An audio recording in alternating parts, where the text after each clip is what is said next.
Donald Trump's Attorney General nominee, Todd Blanche, has now said he has officially rescinded Trump's controversial slush fund. The move seems designed to placate GOP Senators John Cornyn and Thom Tillis, who said they would not vote to confirm Blanche without written assurances that the fund was dead. Now, with these assurances duly issued, the committee vote to advance Todd Blanche's nomination to the full Senate will happen tomorrow. Now, what exactly were these assurances that got Blanche's nomination back on track? Blanche released a pair of written statements. The first statement, which was a signed memorandum from Blanche, reassured Republican holdouts Cornyn and Tillis that the $1.8 billion so-called weaponization fund will not go forward. The other statement, which was unsigned and issued by the Justice Department, clarifies the limits of Trump's immunity deal with the IRS. Cornyn and Tillis released a joint statement saying in part, quote, "We are pleased that the Department of Justice has issued a formal order terminating the Anti-Weaponization Fund, addressing concerns that multiple of our Republican colleagues share." But they may have spoken too soon. The New York Times is now reporting that these statements issued are full of, quote, loopholes.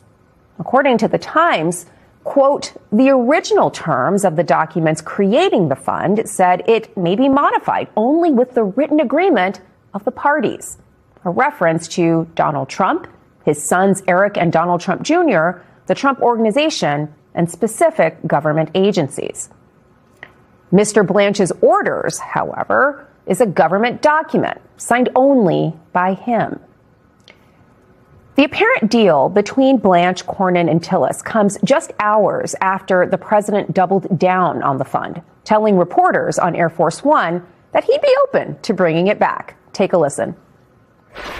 This would be a reimbursement for the pain that they suffer. A lot of people like it. If they don't approve Todd, I put it back on the table. A lot of people like it. A lot of big supporters of Trump like it. And just hours ago, Trump was asked about the deal that Blanche had struck, and he made it clear that he didn't know what exactly Todd Blanche had agreed to. Listen up. Mr. President, did you sign off on Todd Blanche rescinding? I didn't look at it. All I know is that Todd Blanche is great. He's going to do a great job. Everybody knows it. And I understand there's been a sign-off, but I don't know what they agreed. I think Todd Blanche agreed to reconfirm things that he's already said, and what he said was okay. Well, Blanche had previously and infamously refused to say that he would put the end of the fund in writing. Take a listen. But we are not moving forward with the fund, period. Not moving forward ever. Correct. Notwithstanding what we do in those litigations and defending our rights and making sure our rights are protected, we're not moving forward with the fund. Okay. Every time he was asked about formally killing the fund, Todd Blanche hedged, and that frustrated Cornyn and Tillis. But now they are prepared to take Todd Blanche at his word and vote to advance his nomination to the full Senate. All of this despite the fact that all along, the Justice Department, before and during Todd Blanche's stint as acting Attorney General, has been quietly making payouts to Trump allies. There have been millions of dollars in settlements that were paid to an anti-abortion activist convicted of violating the federal law that protects patient access to clinics, payouts to former Trump administration and campaign officials, as well as payouts to the family of January 6th rioter Ashley Babbitt. To be very clear, these payouts occurred outside of the $1.8 billion fund that Todd Blanche has now agreed to end. All of this suggests that his DOJ may be prepared to continue using taxpayer money to compensate the president's allies, even without the formal framework of the Anti-Weaponization Fund. Joining me now to break it all down is Maya Wiley, former SDNY civil prosecutor and CEO of the Leadership Conference on Civil and Human Rights. Also with us is David Litt, former Obama speechwriter, author of the Word Salad Substack, and a best-selling author.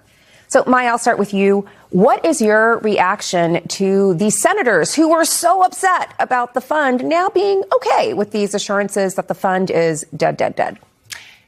Well, I will say I am sadly unsurprised because having sat in the hearing room for some of Todd Blanche's nomination hearing, it was very clear they were looking, particularly Senator Tillis, was looking for the way out.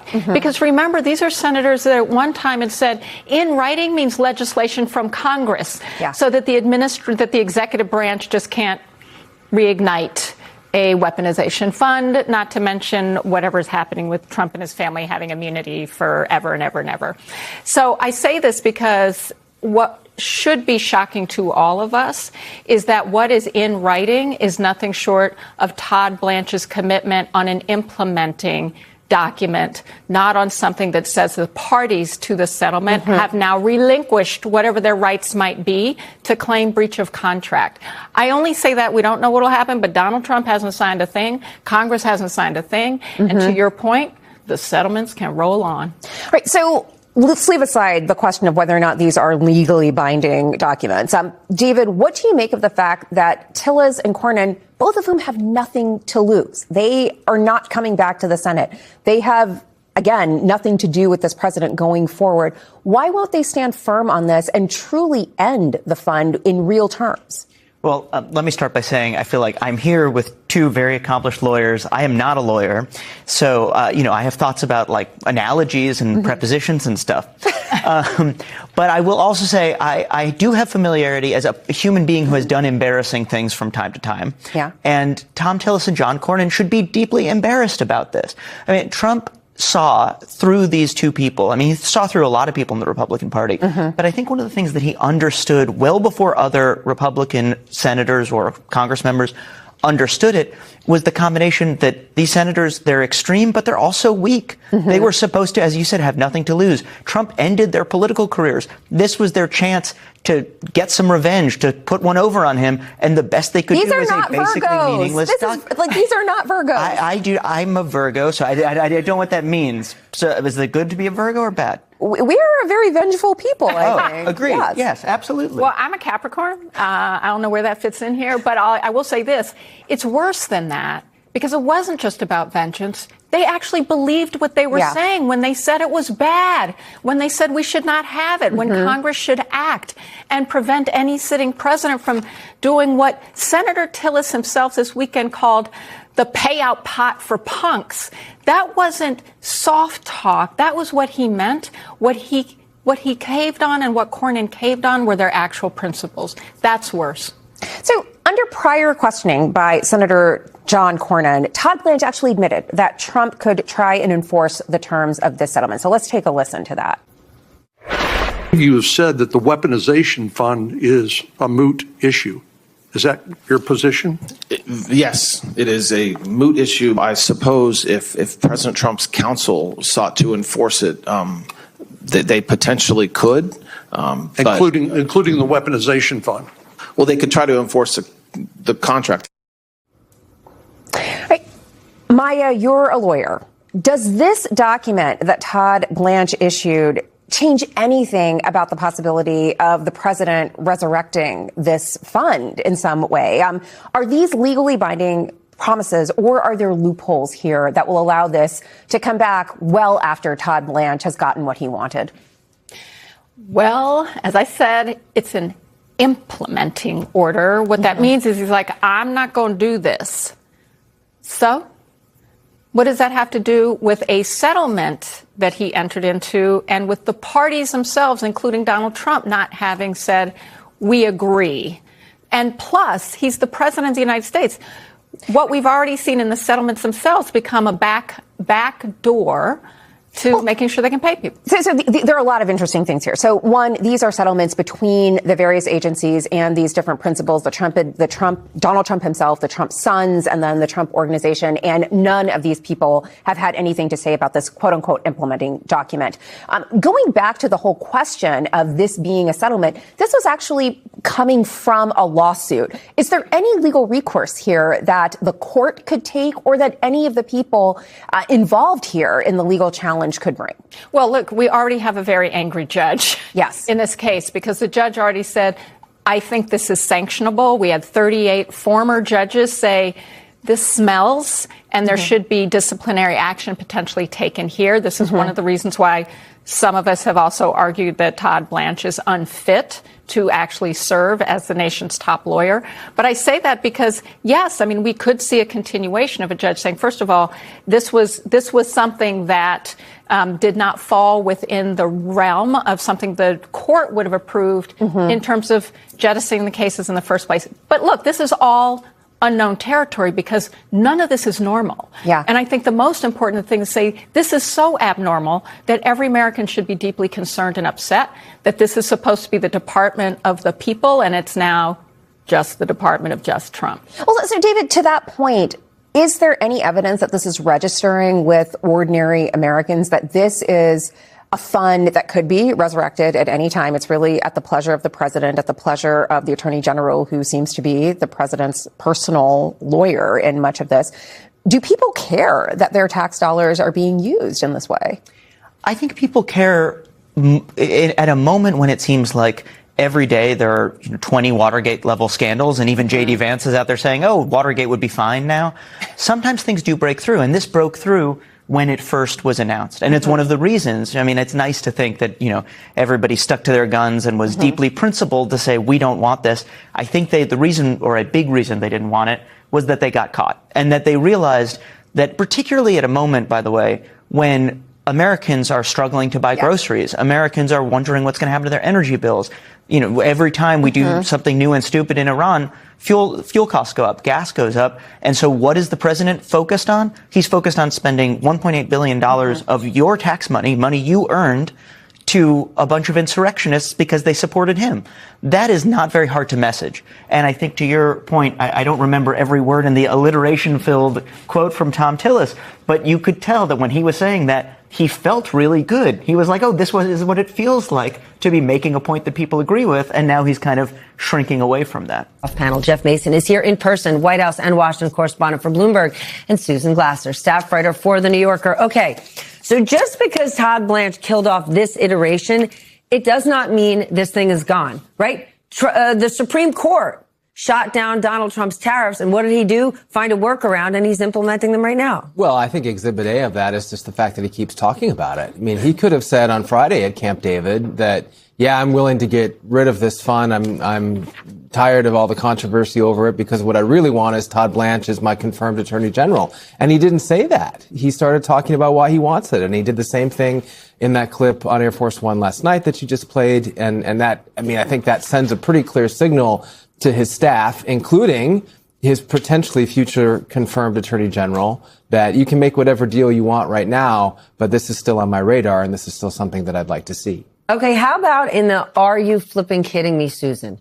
The so-called limits on Trump's IRS immunity. Trump and his two oldest sons, Don Jr. and Eric, who run the business, and the entire Trump organization is still going to get immunity for all past tax returns. Like, this is beyond unprecedented, right? Like, when I call around to current Trump supporters, Wall Street guys, until this one, they basically look the other way because they're getting what they want. I cannot find anyone who can explain to me why there's any legal or ethical reasoning why Trump and his sons and his business would have immunity, especially while there is so much business going on between the Trump organization and other businesses and other countries right now. Yeah, I mean, look, the bottom line is Donald Trump has just ordered the U.S. government that reports to him to give him a deal in which he does not have to pay taxes. It's potentially at least $100 million savings for himself. That's $100 million in Donald Trump's pocket that he might otherwise have to pay to the IRS. And what these two Republican senators have done is draw a pretty arbitrary line, it seems to me, Steph, in saying, well, that should apply only to your past tax returns, not to your future, and also limiting the number of Trump family members who get this, free absolution from payments card from the U.S. government. It's still mind-blowing. I think it also underscores the extent to which the Trump administration has come up with this idea that you can say and do anything, basically, to get the votes of these supposedly principled Republican senators. And then once you get into office, you're going to do whatever you want. Anyways, I'm thinking about Bill Cassidy and RFK Jr. I'm thinking about the votes that were taken for Pete Hegseth. Oh, well, he promised me. Kash Patel promised me he wouldn't weaponize the government, right? RFK promised he wouldn't go after vaccines. So if Todd Blanche makes a deal, to your point, if Donald Trump still has the weaponization fund in his mind, what do we think the odds are that they're going to obey the deal that they made with these two Republican senators? Well, let's go to the Hill. Ali Vitale, MS Now senior Capitol Hill correspondent, of course, host of Way Too Early. Ali, it is 9:06 a.m. At 9:06 a.m. on Friday, you were standing outside John Cornyn's office, on Thursday, talking to John Cornyn, and he was saying, no way, this dog don't hunt, it's not going to fly. He's changed his tune because Todd Blanche is now saying we're going to have these carve-outs. You wouldn't throw away half your earnings in the street. So why are you spending money on platforms that aren't built for the job? Beehive is the all-in-one platform to run your digital business. First, Beehive helps you. Do you think his confirmation is going to happen? Yeah, Cornyn was saying, I'm prepared to vote no. And obviously he was prepared to do something he's not going to do because his office now says he's on board. And we haven't heard from Tillis yet, but by the metrics that Susan was talking about, these two senators laying out, both killing the fund and narrowing the scope of the IRS immunity deal, that does seem like what they got out of DOJ. And so I would imagine, we don't know for sure, that Tillis is likely the same as Cornyn. And that means this sails through committee when they meet tomorrow morning. And this brings me back to why I always come skeptical on the Hill with this idea of the so-called YOLO caucus and why I don't think the L stands for live. I think it stands for leverage. They got what they want here. The question is for someone like Lisa Murkowski or Bill Cassidy or maybe even Susan Collins. And I say maybe Collins because we haven't heard from her as much about this. But when I have my little unofficial whip count here and my question marks and my checkpoints, Cornyn and Tillis, I think are checked off. But Cassidy and Murkowski said that they have the same questions as Cornyn and Tillis did. So do they feel the answers have been sufficient out of DOJ with this deal? I don't know, but that's a question that we have to ask once it gets to the full Senate floor, which it now seems like it's on a glide path to do. Okay, but Ali, these two gentlemen don't have to watch our programming or read your reporting to know that Trump's going to find a workaround exactly what we just laid out. Trump is going to do. And Thom Tillis and John Cornyn know that. They might know that, but they're getting what they asked for from the Department of Justice. And I think this is also why I often explain these Republican senators as senators who are scorned, yes, by the president, but they are also still Republicans. And I think that there is a desire to want to stay on the team. It's the same power, frankly, that was at play in the confirmation hearings that Susan was talking about when it came to Hegseth or RFK Jr. There's always a workaround to the guarantee that you get from the cabinet official, and you can hem and haw on the back end. And it's just clear that these lawmakers haven't learned the lessons in the way that Cassidy, who, voted for RFK Jr. despite serious concerns that were very valid about RFK's continued vaccine denialism. And he ends up yelling in committee at other nominees about that very thing that RFK Jr. has reneged on. And so it seems that no one is learning lessons, even as they are finding the exit in this Congress. Okay, then explain this, Jeff. Donald Trump clearly knows that if he wants to, he could keep Todd Blanche as acting attorney general for the rest of Trump's term without worrying about Congress. So why does he care about having this fight? Good question. I mean, maybe there's a possibility that someone would challenge the acting. I don't know if there's a limit to how long you're allowed to have an acting. I remember looking into that during the first term because he did it a few times, and I just don't remember that limit. Number two, I think Todd Blanche really wants it, and that may or may not be important to President Trump, but it's certainly important to his former personal lawyer. But it's, to the broader point, the issues that the president clearly wants, whether it's on this weaponization fund, whether it's related to the taxes, all of those things don't go away regardless, I think, of what deal the incoming, potentially confirmed Attorney General makes. All right, new topic, and it's almost amazing to me that this topic is the second topic of the day. Of course, it's the war with Iran.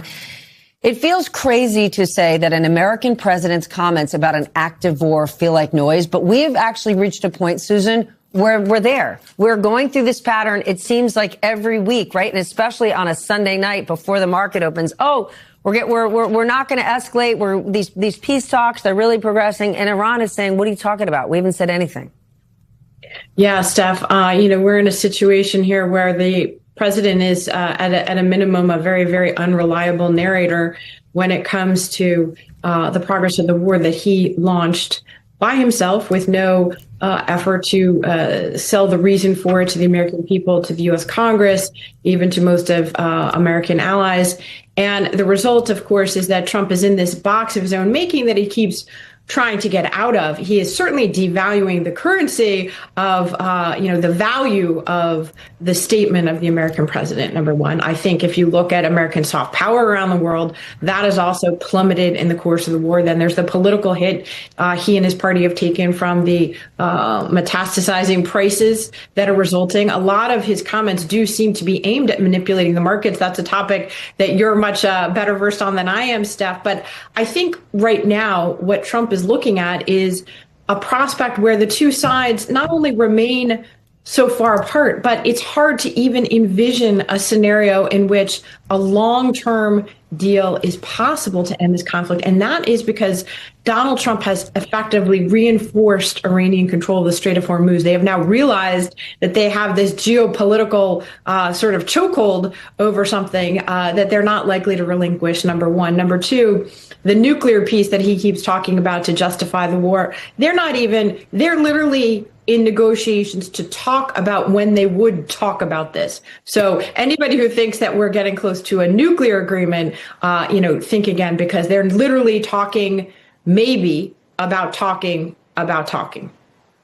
Okay, so beyond what Trump has actually said, what do we know about diplomacy behind the scenes? Susan's talking, all I keep thinking is, imagine if you're a military mom or dad listening to the president, watching this, having no idea what's actually happening. Yeah, it's a good question. And we don't know a whole lot. My understanding is that there are certainly some kind of talks, lower level talks going on. But I will share a little piece of reporting with you that I spoke last week to a White House official about Vice President Vance's role. I had asked the president in the Oval Office about 10 days ago when he said that talks were going on. And I said, okay, well, who's leading those talks? And he mentioned J.D. Vance, Mr. Kushner, the Witkoff, the cast of characters that we're familiar with. This White House official, when I asked late last week, hey, so is Vance actually involved in talks, was not aware that he'd been involved in any talks recently. So that seems telling to me that at least the top echelon of the leaders who have been involved in talks in the past may not be doing it right now. That said, it does seem like some kind of communications are going on. But these back and forth, and certainly the Iranians shooting down, metaphorically anyway, any of the suggestions that the president makes about what the communications are is pretty telling.